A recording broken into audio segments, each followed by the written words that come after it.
Ayo jujur pada diri kita. Jangan-jangan selama ini hal yang kita kerjakan pun bahkan setiap hari untuk ibadah kita hanya kenal dengan namanya tanpa tahu maknanya. Saya ambil contoh begini, sholat. Setiap hari kita sholat. 5 waktu kita kerjakan yang fardu. Subuh, zuhur, asar, maghrib, isya. 2, 4, 4, 3, 4. 17 rakaat 5 waktu. Pertanyaan saya, dari sekian lama kita sholat sampai saat ini, apakah kita pernah tahu apa itu maknanya sholat? Apa artinya salat? Ya, salat adalah doa. Kalau salat disebut doa, kenapa dinamai dengan salat? Kenapa tidak disebut dengan doa saja? Zakat, apa itu zakat? Ini persoalan yang sangat serius. Karena ketika kita mengetahui makna di balik ini, maka kita akan mengerti hikmahnya. Oh, ini maksudnya saya diminta salat. Oh, ini kenapa saya mesti berzakat. Oh, ini yang akan saya dapatkan. Dengan mengetahui semua ini, maka motivasi akan menguat dalam jiwa kita. Dan semakin tumbuh keinginan kuat kita untuk menunaikan ibadah itu dengan sempurna. Ini menjadikan orang dulu itu ketika dipanggil sholat, bahkan belum datang panggilan sudah siap-siap. Bahkan baru turun ayat zakat, itu sudah disiapkan bagaimana caranya saya bisa berzakat. Bukan datang harta dulu baru zakat. Jadi mereka itu mencari harta memang untuk berzakat. Karena mengerti ini maksudnya dari zakat itu. Ini yang sekarang bergeser. Orang kan sekarang baru nanya hukum zakat, kalau sudah hartanya kemudian terasa meningkat, ya baru bertanya, kapan wajibnya zakat, berapa ukurannya. Orang dulu visinya bukan begitu.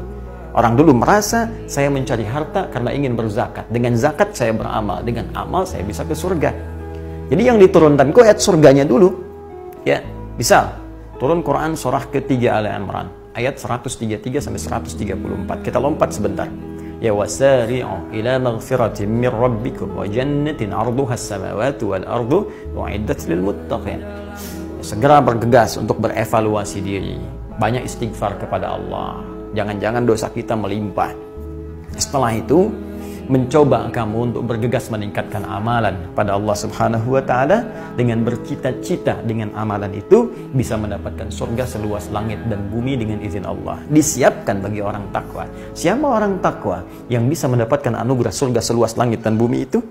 Di ayat 134-nya Allah sebutkan alladzina yunfiquna fis-sarra'i wad-dharra. Di antara amalannya rajin infak, baik dalam keadaan lapang ataupun sulit. Infak. Bagaimana bisa infak dengan harta? Karena itu dalam Al-Quran, surah ke-28, ayat 77, Allah mengajak orang-orang memotivasi dirinya, meningkatkan harta bendanya, bagi yang ingin ibadah lewat harta, supaya dengan harta itu bisa meraih surga. وَابْتَغِ فِي مَا آتَكَ اللَّهُ دَارَ الْآخِرَةِ وَلَا تَنْسَ نَصِيبَكَ مِنَ الدُّنْيَا. Kata Allah, dan carilah dengan harta yang aku titipkan kepadamu untuk beramal itu. Jadi bukan punya kamu. Kalau punya Anda, maka Anda akan miliki. Artinya nggak akan berlepas dari Anda. Anda ke kuburan pun akan dibawa. Cuma bukan karena bukan punya Anda, maka ketika Anda pindah ke alam lain pun, maka harta itu tak ikut. Artinya memang bukan punya Anda, hanya titipan saja.